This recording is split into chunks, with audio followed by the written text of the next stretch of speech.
नमस्कार दोस्तों, स्वागत है आपका अपने YouTube चैनल प्रेरणा रोहित मानव पर। हम लोग जो सीरीज लेकर के चल रहे हैं द रियल हीरो सीरीज, तो आज की उस सीरीज में आज के इस एपिसोड के जो महानायक हैं वो हैं भगवान परशुराम। आज अक्षय तृतीया है, तो अक्षय तृतीया जो दिन है वो भगवान परशुराम के प्राकट्योत्सव पर मनाई जाती है। आज के दिन ही भगवान परशुराम ने इस धरा पर अवतार लिया था। भगवान परशुराम न केवल हिंदू समाज के नायक हैं, वो शोषितों के नायक हैं, वो महानायक हैं, वो सुपरस्टार हैं सनातन संस्कृति के। उनके जीवन में सीखने को इतना कुछ है कि अगर सीखा जाए तो किसी भी जीवन का परिवर्तन किया जा सकता है, आपके जीवन का, किसी के भी जीवन का। और सबसे बड़ी चीज जो वो अपने जीवन में सिखाते हैं कि अन्याय के खिलाफ लड़ना, आतताइयों का दमन करना, और जो हिंदू संप्रदाय में, जो समाज में जो उक्तियां प्रचलित हैं उनको चरितार्थ किया उन्होंने अपने जीवन में। उन्होंने जो सूक्ति है धर्मो रक्षति रक्षिता है, धर्म भी उनकी ही रक्षा करता है जो धर्म की रक्षा करते हैं, इस सूक्ति को चरितार्थ किया। उन्होंने अपने जीवन में आतताइयों का समापन किया, और ये कार्य उन्होंने केवल एक बार नहीं किया बल्कि संपूर्ण जीवन में 21 बार इस संपूर्ण पृथ्वी को आतताइयों से मुक्ति दिलाई, और इस संपूर्ण पृथ्वी को मनीषियों को, बुद्धिजीवियों को, ब्रह्मर्षियों को दान किया।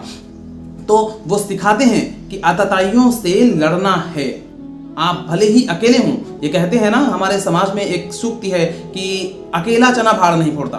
उन्होंने इसका बिल्कुल अपवाद स्वरूप सिद्ध किया, और अकेले ही उन्होंने संपूर्ण सामंतवादी समाज का मतलब उसको नष्ट भ्रष्ट कर डाला। एक बार नहीं, 21 बार ऐसे लोगों को गले से काट करके मौत के घाट उतार दिया। भगवान परशुराम जो ब्रह्मर्षि जमदग्नि की संतान है, महामाता रेणुका जिनकी मां है, और उपलब्धियों का एक आख्यान, एक अंक, एक बात ये भी है कि देवादिदेव महादेव स्वयं जिनके गुरु हैं, वो व्यक्ति, वो समाज का नायक कैसा होगा ये तो अवश्य ही विचारणीय बात है। तो एक सूक्ति है कि अहिंसा परमो धर्मः, धर्म हिंसा तथैव च।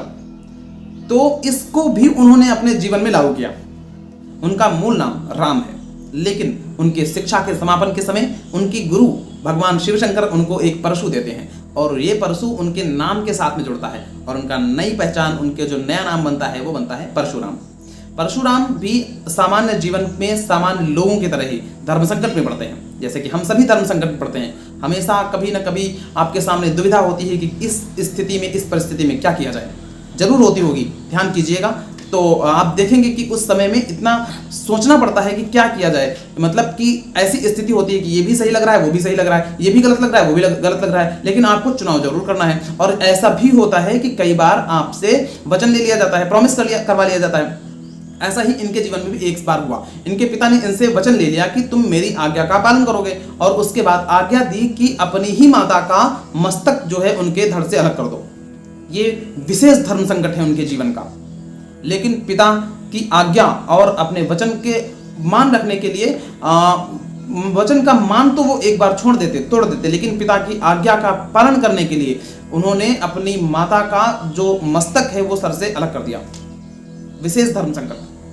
पर उसी के बाद जो उनके पिता उनसे प्रसन्न होते हैं और उनसे वरदान मांगने के लिए कहते हैं, तो वो फिर उन्हीं पिता से अपनी माता को जीवन दान देने का वरदान मांगते हैं।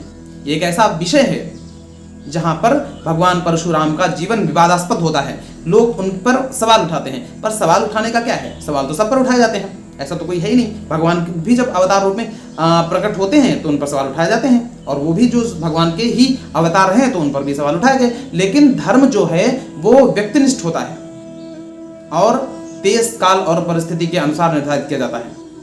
आपकी सोच के अनुसार धर्म का पालन या उसका अनुसरण नहीं किया जा सकता। वो आपके समझ और आपके निर्णयों और आपकी स्थिति, देश काल और परिस्थिति के आधार पर ही वहन और निर्वहन किया जाना चाहिए। सनातन संस्कृति के महानायक जो भगवान परशुराम हैं, उनकी उपाधियों में से एक उपाधि ये भी है कि वो महानतम गुरु हैं। उन्होंने समाज को, संस्कृति को और मानवता को ऐसे शिष्य प्रदान किए जिनकी महानता, मतलब जिसकी ऊंचाई की कोई लिमिट ही नहीं है, कोई सीमा नहीं है। भीष्म जी इतने महान, इतने पराक्रमी योद्धा बने और उनके एक शिष्य जो खुद भी बहुत महान गुरु बने, गुरु द्रोणाचार्य, वो भी भगवान परशुराम के ही शिष्य थे। और महारथी कर्ण, अंगराज कर्ण, दानवीर कर्ण भी भगवान परशुराम के ही शिष्य थे। तो वो गुरुओं में भी श्रेष्ठ गुरु हैं। और भगवान परशुराम 7 चिरंजीवियों में से एक हैं, 7 चिरंजीवियों में से एक हैं। अच्छा, इसके साथ ही और भी मतलब इतनी उपाधियां हैं उनके पास, इतनी डिग्रियां हैं उनके पास। अरे भाई, मतलब कमाल। पूरा जीवन समाज को समर्पित, पूरा जीवन आतताइयों से लड़ने में समर्पित, पूरा जीवन शोषितों के साथ खड़े होने में समर्पित, पूरा जीवन उन्होंने समर्पित किया लोगों को, इस समाज को, और समाज से बुराइयों का समापन किया, स्थापित किया मनुष्यों को, ब्रह्मर्षियों को इस समाज में। और इसके साथ साथ ही मतलब उपाधियां देखिए आप उनकी। वो शिव के शिष्य हैं, ब्रह्मर्षि जमदग्नि और महामाता रेणुका की संतान हैं। वो मतलब महान तपस्वी हैं और वो स्वयं भगवान विष्णु के छठे अवतार भी हैं। इतनी ज्यादा डिग्रियां हैं उनके पास, इतनी ज्यादा डिग्रियां हैं। इसीलिए मतलब ऐसा होता है कि हम लोग महापुरुषों के जो चरित्र हैं, जीवन चरित्र हैं, वो सुनते हैं, कहते हैं, पढ़ते हैं, गाते हैं।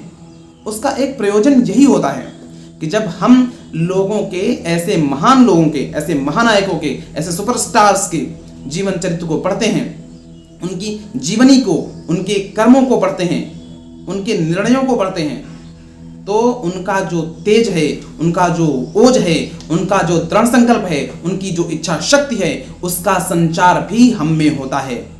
यही फायदा है ऐसे जीवन चरित्रों को पढ़ने का, सुनने का, देखने का, समझने का, ताकि उनके जैसे तेजस्वी, उनके जैसे मनस्वी, उनके जैसे संकल्पवान हम भी बन सकें। ऐसा ही होना चाहिए और ऐसा ही होगा भी। अगर उनके जीवन चरित्र को पढ़ा जाए, उनके जीवन चरित्र का अनुसरण किया जाए, उनकी जैसी जीवनचर्या को अपनाया जाए, तो कोई भी व्यक्ति महान बन सकता है। महापुरुषों के जीवन का यही उद्देश्य है। उनकी जो लीला है, उनके जो कार्यशैली है, वो जो करते हैं, वो जो अपने रोल का निर्वहन करते हैं, उसका उद्देश्य भी यही है। तो भगवान परशुराम के जो जीवन चरित्र है वो महान है, निसंदेह महान है। हम सबको उससे प्रेरणा लेनी चाहिए, सीखना चाहिए और अपने जीवन को भी वैसे ही संकल्पवान बनाना चाहिए।